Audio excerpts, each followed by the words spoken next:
Manusia munafik.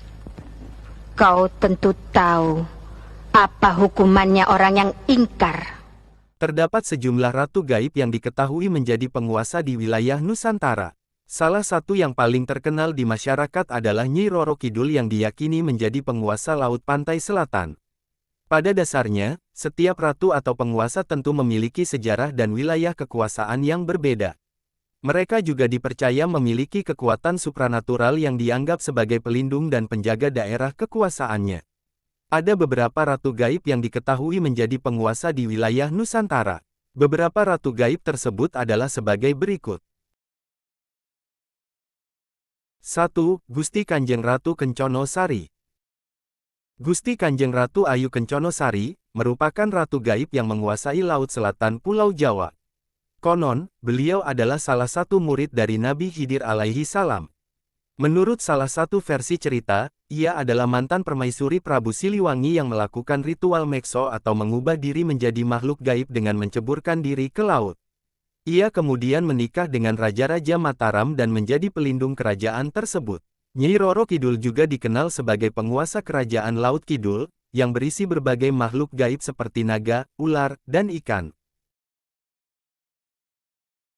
2. Kanjeng Nyai Rio Kidul adalah pepati dalam yang mengatur segala sesuatu yang berhubungan dengan urusan dalam negeri Karaton Pesisir Laut Selatan. Karena sesungguhnya banyak sekali terdapat kerajaan-kerajaan kecil yang ada di wilayah Samudera Hindia. 3. Kanjeng Nyai Roro Kidul adalah pepatih luar yang bertugas mengurusi segala sesuatu yang berhubungan dengan kerajaan-kerajaan di luar pesisir Laut Selatan.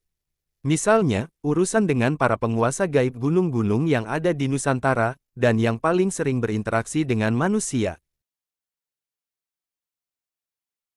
4. Dewi Lanjar. Di wilayah pantai utara, kala itu hiduplah seorang putri cantik bernama Dewi Rara Kuning. Beliau menjadi janda di usia yang sangat muda karena suaminya meninggal beberapa saat setelah pernikahan mereka. Itulah sebabnya Dewi Rara Kuning akhirnya dikenal dengan sebutan Dewi Lanjar. Karena kata lanjar sendiri berarti pergi atau meninggalkan. Dewi Lanjar kemudian memutuskan meninggalkan kampung halamannya agar tidak terus-menerus terjebak dalam kesedihan. Setibanya di Sungai Opak, Dewi Lanjar bertemu Panembahan Senopati bersama Mahapati Singaranu yang sedang bertapa mengapung di atas sungai. Dewi Lanjar kemudian bercerita tentang kisah hidupnya dan mengutarakan dia tidak akan menikah lagi. Panembahan Senopati dan Mahapati Singoranu yang merasa kasihan kemudian menasehatinya agar bertapa di pantai selatan menghadap Kanjeng Gusti Ratu Kidul. Mereka pun akhirnya berpisah. Panembahan Senopati beserta patihnya melanjutkan pertapaannya dengan menyusuri Sungai Opak. Sedangkan Dewi Lanjar kemudian bergegas menuju pantai selatan. Ia bertapa dengan tekun, hingga akhirnya bisa masuk ke dimensi lain dan bertemu dengan Kanjeng Ratu Kidul. Dalam pertemuan itu, Dewi Lanjar sempat meminta untuk turut menjadi anak buah Kanjeng Gusti Ratu Kidul. Suatu hari, Dewi Lanjar bersama beberapa pasukan jin diperintahkan untuk menggagalkan rencana Raden Bahu yang sedang membuka hutan Gambiren, yang kini berada di sekitar jembatan Anim Pekalongan dan desa Sorogenen. Namun, Raden Bahu sama sekali tidak terpengaruh akan semua godaan Dewi Lanjar dan bala tentaranya. Karena gagal menunaikan tugas, Dewi Lanjar memutuskan untuk tidak kembali ke pantai selatan. Akan tetapi, dirinya justru memohon izin kepada Raden Bahu agar dapat bertempat tinggal di Pekalongan. Hal tersebut disetujui baik oleh Raden Bahu maupun oleh Ratu Kidul. Dewi Lanjar diperkenankan tinggal di pantai utara Jawa. Hingga hari ini, sosok Dewi Lanjar dipercaya masih berada di pantai utara Jawa. Salah satu tugas beliau adalah menjaga harta karun yang tertinggal di dasar laut pantai utara Jawa dari orang-orang yang keblinger menarik emas di sana. Harta tersebut dipercaya berasal dari kapal-kapal era kolonial yang tenggelam. 5. Nyai Blorong. Nyai Blorong dikenal sebagai salah satu pimpinan pasukan yang sangat kuat dan kejam sehingga kerajaan tersebut mampu bertahan dari berbagai zaman. Nyai Blorong merupakan tokoh mistis yang legendaris dalam cerita rakyat Jawa. Ia bernama asli Nyimas Dewi Anggatri, seorang wanita cantik yang menjabat sebagai panglima tertinggi kerajaan pantai selatan. Nyimas Dewi Anggatri awalnya adalah seorang manusia biasa yang tinggal di lingkungan kerajaan di Jawa, namun ia memiliki sifat yang angkuh dan kejam sehingga ia diusir dari kerajaannya. Ia kemudian ingin bertapa dan mengasingkan diri di hutan, tetapi secara tidak sengaja ia terjatuh ke sebuah lubang yang ternyata merupakan pintu masuk ke kerajaan Nyi Roro Kidul. Nyi Blorong adalah sosok legenda Indonesia yang berwujud wanita cantik, bertubuh manusia dari pinggang ke atas, dan berwujud ular dari pinggang ke bawah. Ia merupakan panglima terkuat yang dimiliki oleh Kanjeng Ratu Kidul, dan sering dianggap sama dengan Nyi Roro Kidul. Menurut kepercayaan masyarakat, Nyi Blorong adalah penguasa keraton pantai selatan yang memiliki kesaktian luar biasa, memiliki pengikut berbagai macam makhluk halus. Ia konon memang ditugaskan untuk menyesatkan manusia agar terjerumus melalui pesugihan, dan menjadikan manusia budak-budaknya yang taat. Nyi Blorong tampil mengenakan kebaya berwarna hijau dengan rajutan emas. Kain panjang berwarna emas tersebut konon merupakan perwujudan sosok aslinya, yaitu ular raksasa. Pada saat bulan purnama, kecantikan dan kesaktian Nyi Blorong mencapai puncaknya, tetapi saat bulan mengecil, ia akan kembali ke wujudnya yang semula, yaitu ular raksasa. 6. Dewi Sri adalah Dewi Padi di Pulau Jawa, Bali, Lombok dan Sulawesi. Pemujaan terhadapnya berawal dari perkembangan dan penyebaran penanaman padi di Asia. Kepercayaan terhadap Dewi Padi akhirnya bermigrasi dan mempengaruhi masyarakat di Nusantara. Mitologi yang serupa terhadap roh yang memberikan kesuburan di beberapa daerah sedikit berbeda dan tersebar luas di antara kawasan Asia Tenggara dan juga negara tetangga. Mitologi Dewi Sri di Nusantara diperkirakan sudah ada sejak awal abad pertama. Ia disamakan dengan Dewi Hindu, Sri Laksmi, dan sering dianggap sebagai inkarnasi atau salah satu manifestasinya. Mitologi mengenai Dewi Padi juga dapat ditemukan di negara Asia lainnya seperti Posop di Thailand, Ponagar di Kamboja dan Inari di Jepang. 7. Dewi Anjani. Bagi masyarakat NTB, keagungan Gunung Rinjani tidak dapat dilepaskan dari sosok Dewi yang mereka sebut sebagai Dewi Anjani. Ratu Gaib Dewi Anjani adalah salah satu tokoh dalam cerita rakyat suku Sasak di Pulau Lombok. Ia dipercaya sebagai penguasa dua dunia, yaitu dunia nyata dan dunia gaib, yang bersemayam di puncak Gunung Rinjani. Ia adalah putri dari Dewi Mas, mantan permaisuri kerajaan Tuan yang diusir karena difitnah oleh istri kedua raja. Dewi Anjani lahir bersama saudara kembarnya, Raden Nunaputra, di sebuah gili tak berpenghuni.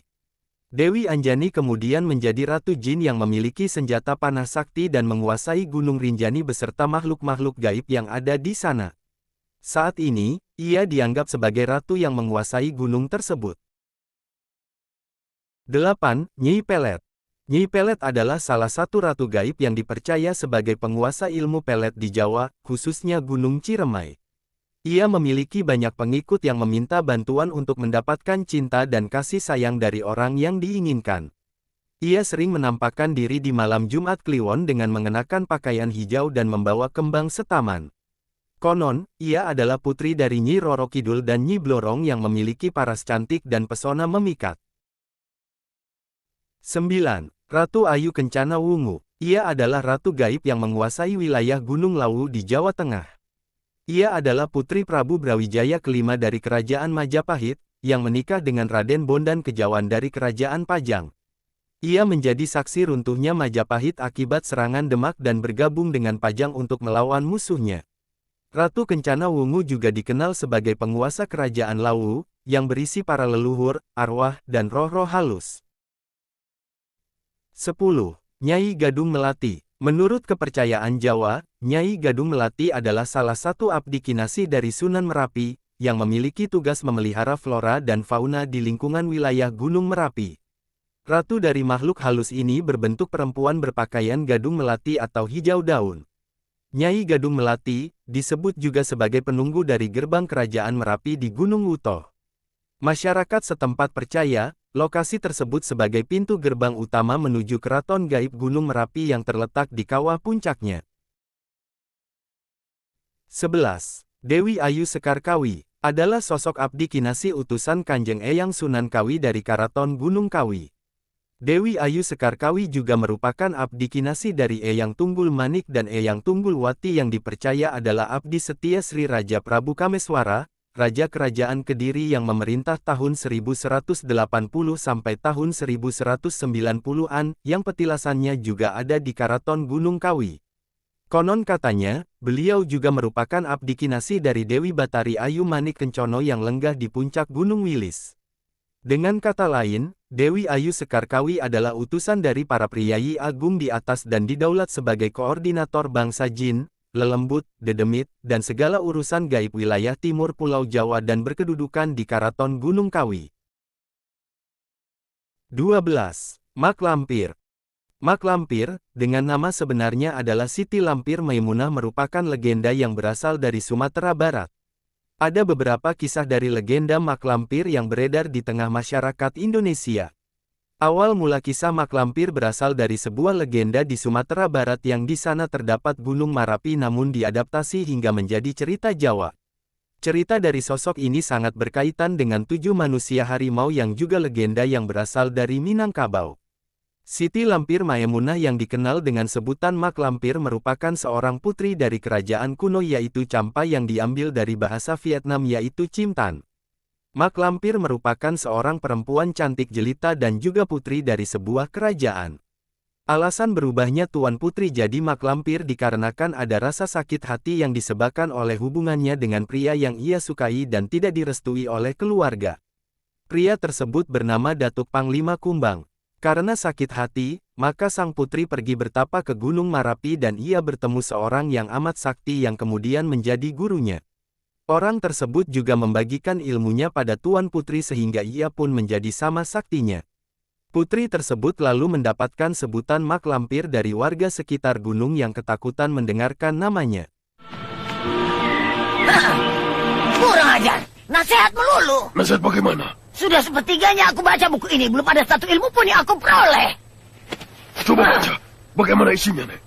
Ya, wahai kau yang berhati gelap, yang selalu dalam jalan kesesatan, ingatlah bahwa kau akan mati. Kau tidak bisa lari dari kematian meskipun kau bersembunyi di dalam benteng yang kukuh. Sadarlah, hentikan kejahatanmu, supaya orang-orang di sekitarmu aman sejahtera.